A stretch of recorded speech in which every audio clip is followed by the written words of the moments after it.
Hasta la vista, baby. Terminator 2. Judgment Day was not just an action sequel. It was a revolution that rewrote how Hollywood made movies.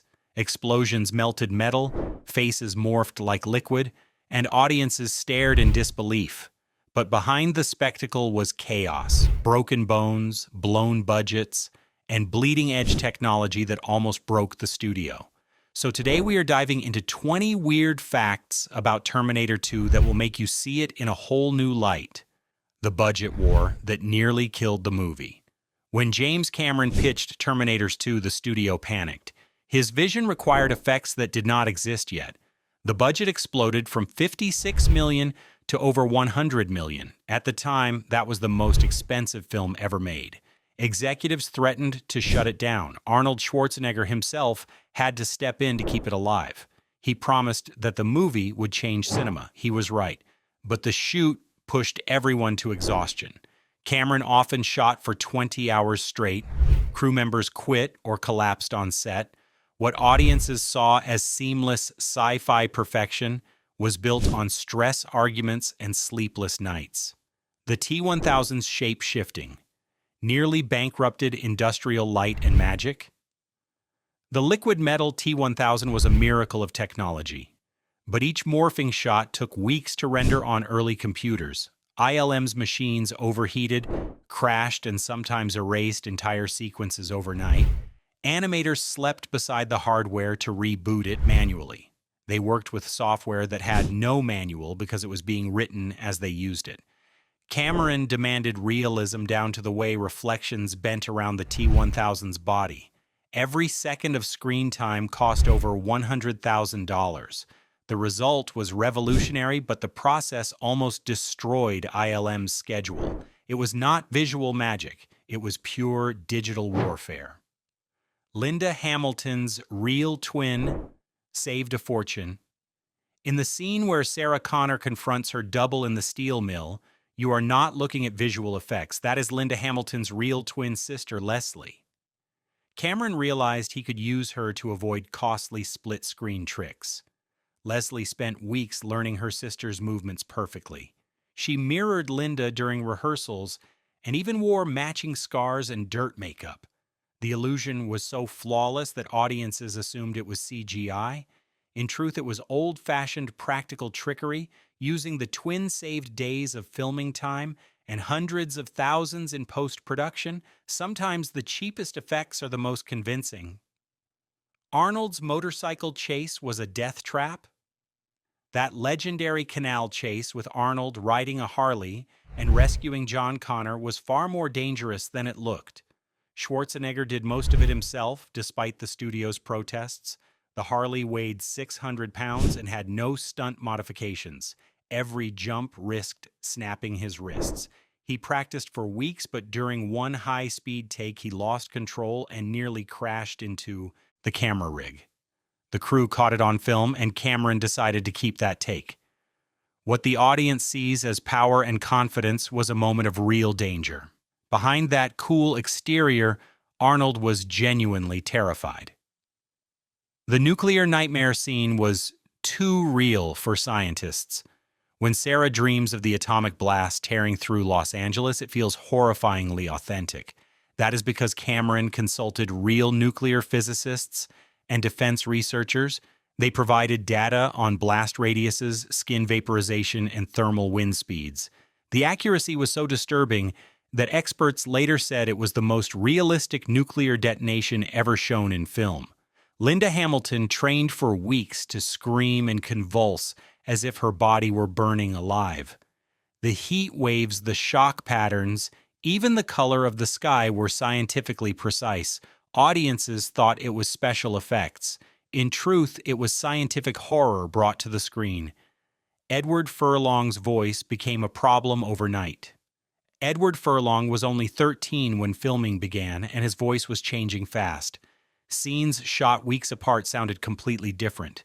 His tone would shift mid-sentence and ruin continuity. Cameron refused to recast him, so the sound team had to redub dozens of lines. Sometimes they used early takes. Other times they digitally altered his pitch, which was cutting edge at the time. During editing, Furlong's fluctuating voice drove everyone mad. Even his height changed between scenes, forcing Cameron to reshoot parts of the motorcycle chase. The movie hides it well, but every scene with John Connor is a patchwork of timing tricks and vocal manipulation. Audiences saw a confident rebel teen. Behind the microphone was a kid fighting puberty while carrying a blockbuster on his shoulders. The desert scene was shot in a real ammunition dump. When Sarah and John hide in the desert surrounded by buried weapons, the location was not a set. It was a decommissioned military testing range filled with real shells and unexploded ordnance. The crew was warned not to dig too deep. The prop team had to mark safe zones before actors could move around.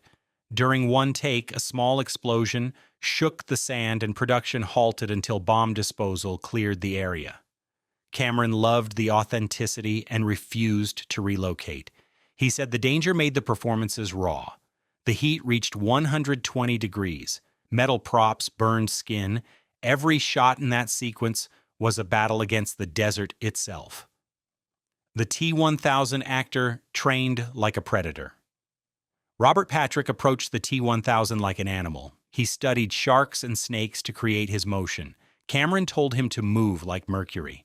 Patrick practiced breath control until he could sprint full speed without facial strain. He trained his eyes to lock onto targets without blinking.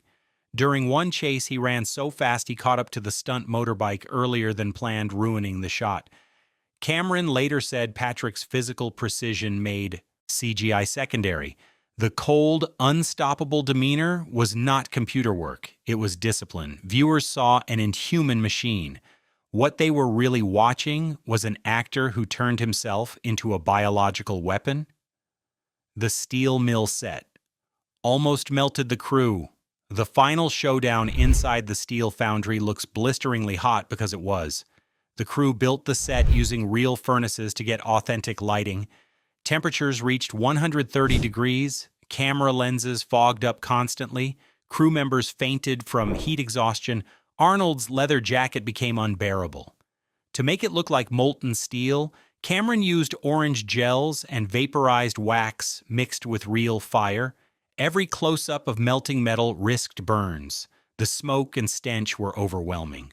Cameron refused to fake it with models. He wanted the danger to be felt through the lens. And it was. The movie changed gun laws in some states. After the film's release, critics blamed its weapon realism for influencing youth violence. Police departments even screened scenes for training purposes. The use of specific firearms like the Winchester and the minigun became a public debate.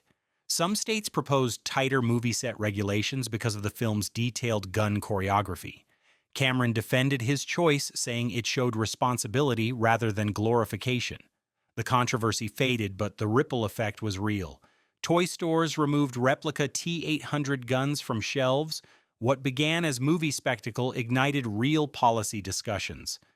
Go ahead and like and subscribe because the next 10 facts dive even deeper into the madness that made Terminator 2 one of the most dangerous productions of the 1990s. 11. James Cameron almost fired himself from the movie. Halfway through production, Cameron faced an ultimatum from the studio. The budget had ballooned and deadlines were in shambles. He was overworked, running on caffeine and fury. Crew morale had collapsed after a week of 20-hour shoots. One night, he told a producer that he should probably step down for the good of the movie. But Arnold refused to continue without him. He told the studio, no Cameron, no movie. That loyalty saved the production. Cameron returned the next morning furious and focused. He cut entire scenes, rewrote dialogue, and clawed back control. The chaos forged the discipline that carried the movie to the finish line. The director, who almost walked away instead, delivered the most expensive film ever made that actually turned a profit. The famous "I'll be back" line almost didn't return. Arnold hated repeating himself. When Cameron told him they would use his iconic phrase again, he resisted. He feared it would feel like self-parody, but Cameron convinced him that it would have new power if delivered coldly before a massive explosion. Arnold agreed reluctantly. The timing had to be exact, and the line was shot multiple times in different tones. When audiences heard it, they roared. The callback became the emotional link between both films. What could have been lazy repetition turned into the heartbeat of the franchise. It was not nostalgia, it was mythology reborn. Linda Hamilton's mental breakdown scene was too real. In the asylum sequence where Sarah slams on the glass and screams for her son, Hamilton went method. She isolated herself from the cast and refused small talk. She worked with psychologists to understand trauma victims. When cameras rolled, she let out a scream so intense the crew froze. Afterward, she collapsed, shaking uncontrollably. Cameron kept that first take. The raw energy left even the sound crew silent. That moment was not acting. It was catharsis. The scene changed how Hollywood viewed female leads in action films. Sarah Connor was no longer a damsel. She was a survivor, and Hamilton gave everything to make that real. The police station extras were actual cops. To get realism during the SWAT assault sequence, Cameron hired real Los Angeles officers as extras. Many had just finished actual shifts. They advised on formation tactics and weapon handling. One even corrected Arnold on how to clear a hallway with the minigun. The realism came at a cost. Blank rounds burned holes in uniforms. The crew went deaf from echoing gunfire in tight spaces. But the authenticity is undeniable. Every formation, every reload, every movement looks real because it was guided by those who lived it. The chaos on screen was a reflection of professional precision behind the scene. The film's editing took longer than the shoot itself. Filming wrapped after 6 months, editing lasted almost a year. Cameron obsessed over timing down to individual frames. He worked daily with editors cutting and recutting action beats until every gunshot matched the rhythm of the score. The morphing sequences alone took weeks to composite. Arnold joked that Cameron could have built another movie in the same time. The director even slept in the editing bay. When the final cut was approved, Cameron said it was the closest he had ever come to insanity. The result was perfect pacing, not a second wasted. Every frame earned its place through exhaustion and precision. The T-800's skin was literally melting. During filming, Arnold's Terminator makeup was so heavy and hot that it began to melt under studio lights. The prosthetic layers glued to his face would peel off mid-scene. The crew had to keep refrigerators on standby just to cool the latex between takes. His costume weighed close to 80 pounds, including the metal chest rig and hidden squibs for bullet hits. During one long day, Arnold fainted inside the jacket from heat exhaustion. Cameron refused to switch to lighter materials because he wanted the real metallic sheen on camera. What audiences saw as an unstoppable cyborg was a man silently overheating under 20 pounds of glue and metal dust. Each close-up of the damaged face cost hours of reapplication. The pain behind the performance gave the T-800 its eerie calm. A deleted ending changed the entire franchise. Cameron originally filmed a peaceful ending, showing an elderly Sarah Connor watching John play in a park decades later. Judgment Day never happens, the world survives, but the studio hated it. They believed audiences wanted fear, not closure. The scene was cut and replaced with the highway shot of endless unknown future. That single change opened the door for endless sequels and spin-offs. Linda Hamilton later said the deleted ending was her favorite moment because it gave Sarah peace. Instead, Cameron left the audience trapped in uncertainty. What fans saw as hopeful ambiguity was actually a studio decision that rewrote Hollywood history. The sound of the T-1000 was made from everyday objects. The chilling metallic sound of the T-1000 morphing was created in the strangest way. The sound team smashed dog food cans, poured mercury into water bowls, and twisted pieces of dry ice against metal plates. They combined those tones into one seamless auditory illusion. No computer plug-ins, just microphones and creativity. The signature clink when the T-1000 reforms was actually a slinky dropped into a bucket. It was innovation born from budget panic. Cameron refused to rely entirely on synthesized sound because he wanted it to feel tactile. The result is an auditory fingerprint that every fan remembers even decades later. The T-1000 did not just look alien, it sounded alive. Arnold's paycheck was a record breaker. Schwarzenegger earned $15 million for the role, plus a private jet and personal gym on set. That meant roughly $21,000 for every spoken word in the film, yet he never complained about the grueling hours. His focus was total. He trained with real SWAT teams and practiced weapon reloads until muscle memory took over. His salary became the industry benchmark for global stardom. Critics mocked the paycheck, but the return on investment was staggering. The movie grossed over $500 million worldwide. It was not indulgence, it was insurance. Every frame proved why he was the highest paid actor in the world at the time. The studio tried to replace Arnold with a new Terminator model. Before filming began, executives pushed Cameron to modernize the series by replacing the T-800 with a younger, sleeker model played by a new star. Cameron flatly refused.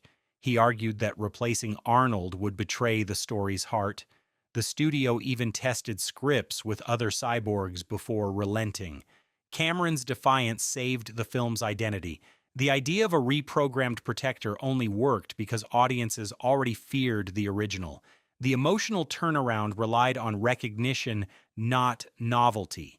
Had the studio won that battle, Terminator 2 would have been just another action sequel. Instead, it became a redemption myth powered by loyalty both on and off screen. The secret behind the tear that was never shown. Cameron shot one final moment that fans never saw. As the Terminator sinks into molten steel, a single tear rolls down his cheek. It was meant to symbolize the machine's final evolution toward humanity. But test audiences laughed, thinking it looked sentimental. Cameron cut it. He later said it broke his heart because it was the emotional core of the story. The tear remains lost footage locked away in archives. What could have been the film's quiet masterpiece became a ghost of intention. It was not weakness, it was grace unrecognized.